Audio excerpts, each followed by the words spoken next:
I do have about 3 videos here dealing with the tragic killings over the weekend in Portland, Oregon. This took place on Friday, May 26. 35-year-old Jeremy Joseph Christian. He was described as by several witnesses of having targeted 2 Muslim women, or 2 women who looked as though that they were Muslim. One was wearing a hijab, and 3 men actually intervened to try to stop it. 2 of those men were killed. He slashed the necks of all 3 of them. 2 of them unfortunately died. 1 man is in the hospital recovering. Several bystanders pursued Christian to stop him. As the train stopped, he got off the train, he ran, and bystanders who were on the train, they pursued him, and we have several videos. The first video is amazing. The first video shows a confrontation between Christian and the police, and I want you to notice exactly how close he got to the police, the demeanor with which he approached the police, and the fact that he still had the knife in his hand that he had just used to kill 2 people. And let's watch how this video plays out. This is the first clip.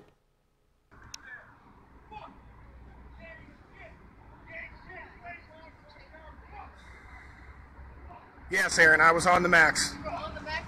Yeah, I was on the max. All of us were. It's why we chased this fucking asshole down. We were all on the max. That's why we fucking knew who this bastard was.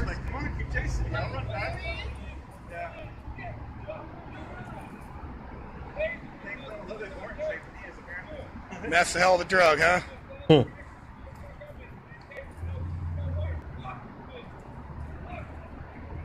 He has the knife in his hands, and no shots were fired. There's something about a 21-foot rule. This guy was well within 21 feet of the police officers. No shots were fired. He was clearly a threat. He was clearly dangerous. He was clearly armed, yet no shots were fired. And like someone said on Twitter, they replied to me, and I can't remember who they were, so I apologize, but it wasn't my thought. It's not that we want the police to have killed this man. It's not that we want him dead by execution, summary execution by the police. No, it's the fact that if police use this amount of restraint for kids that were in the park, Tamir Rice, or a person who's in Walmart with the air gun, John Crawford, if police had used this type of restraint in any other example, all of these kids would be alive today. But coming back to this story. So there are 2 victims in this story. 53-year-old Ricky John Best of Happy Valley, Oregon. He was killed. And a 23-year-old Pedersen Namkai-Meche of Southeast Portland. He was killed as well. And again, a 3rd victim is in the hospital.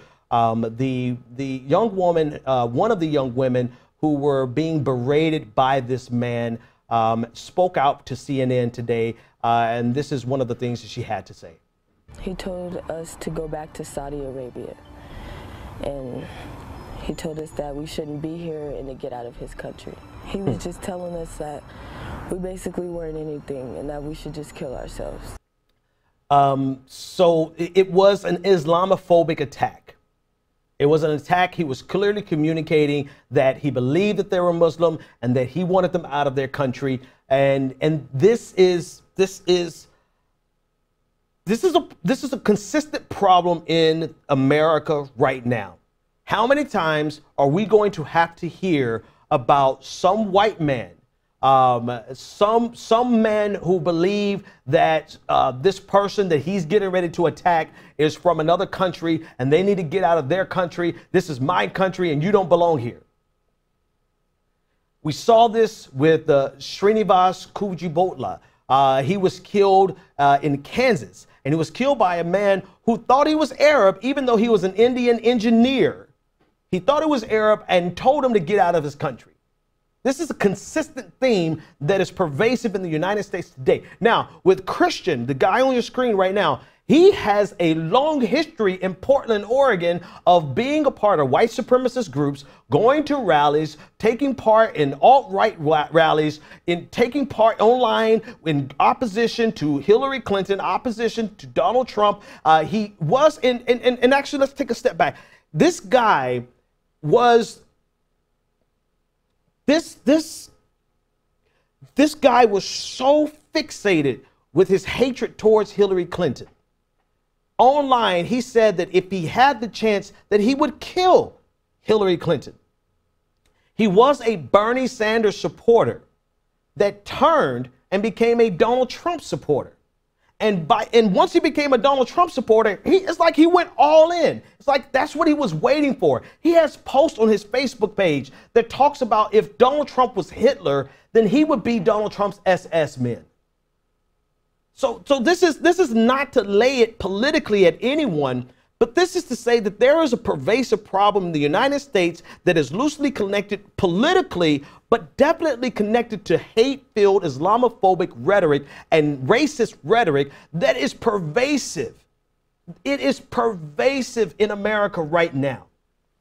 And while some people are trying to use the fact that he has favorable posts on his Facebook page towards Bernie Sanders, they're trying to make this about Hillary Clinton. The reality of it is that it was about these women. It's about these two young women who were the target of his animus towards Islam and towards Muslims that ultimately led to the death of two bystanders who intervened.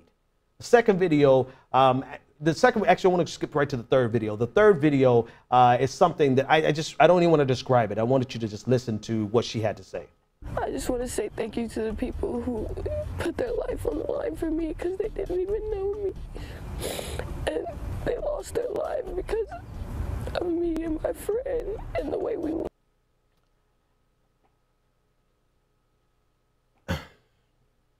There's really nothing to say about that other than I hope that someone has conveyed to her that this has nothing, that this was not about them. It's not their fault. It's not their fault that these two men are dead today. It's the fault of the guy behind us. It's the fault of ideologies that coddle white supremacy, that coddle racism, that coddle Islamophobia. And I don't care. Listen, let me come back to this question of whether or not he was a Bernie Sanders supporter, whether or not he was a Trump supporter. I do not give a shit if he was a Bernie Sanders supporter still right now today. The fact of the matter is, in his heart, at his core, he was a racist, white supremacist, Islamophobic human, and I use that term very loosely. And to that end, anyone trying to politicize this and say, this is the logic. This is what people are trying to say, because it's not just Hillary Clinton supporters that are doing this. They're Donald Trump supporters who are doing this. Everyone is trying to punt the football, punt responsibility for this man. In reality, the only person responsible for this is this man. The only question that we need to ask ourselves is, where does the ideology come from that radicalized this man? And if you ask that question, you really do have to consider, go politician by politician that's being used to make cheap political points. Does Bernie Sanders espouse the racist, Islamophobic, xenophobic rhetoric? In no way possible can you find a radicalizing element of Bernie Sanders' message that would have radicalized this guy to the point of killing two people. But this is what's being done. It's being reduced to a cheap political conversation. When the reality of it is, rather, that this ideology, this hate-filled ideology exists in America above and beyond any political candidate, above and beyond any person in office. This is deeply rooted in the United States of America, period. And the question is, who's coddling it? Who is making excuses for it? Who's furthering it? Because this is simply a white nationalist, white supremacist ideology. And that he self-identified with the alt-right. This guy used every opportunity he could to promote the alt-right and his white supremacist belief. And eventually in America, we will get to the point where we identify white nationalism for what it is terrorism.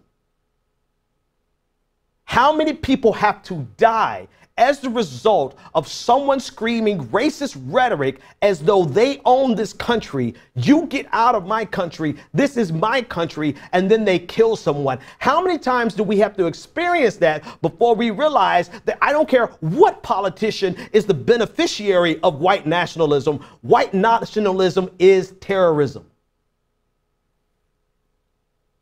I don't care if it's Donald Trump. I don't care if it's Bernie Sanders. I don't care if it's Hillary Clinton. Whoever is the beneficiary of white nationalism and does not outright condemn it, they are coddling terrorists. And we are in America, we're at a stage where we can't even admit that this is terrorism.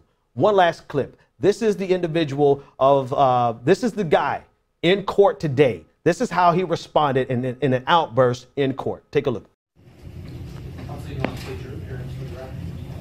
Yes, Judge, my name is Greg Scholl, 9544039 from the Metropolitan. Free speech or die, Portland. You got no safe place. This is America. Get out if you don't like free speech.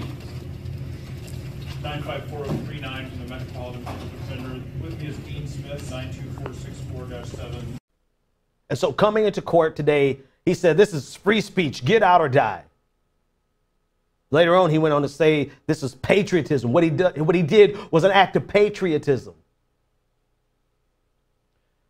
I don't care how people contort themselves to try to avoid responsibility for what this man believes. The reality of it is we can find exactly what he believes existing in groups right now. Go to the alt-right. They will be espousing the same type of rhetoric that this man espouses.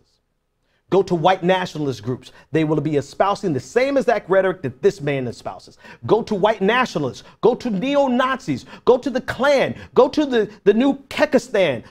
I don't care what they call themselves or how they try to shift the goalposts with regards to how they self-identify. I don't care if tomorrow they call themselves the Lollipop Guild. If they are white, right-wing nationalists, they are either coddling terrorists, becoming terrorists, or creating the intellectual precursor for their terrorism. The bottom line is we need to identify this problem for what it is. And instead of putting all of our energy into brown terrorism, we need to focus on the number one threat in America, which has been proven time and time and again to be white, right-wing, nationalistic, xenophobic terrorism.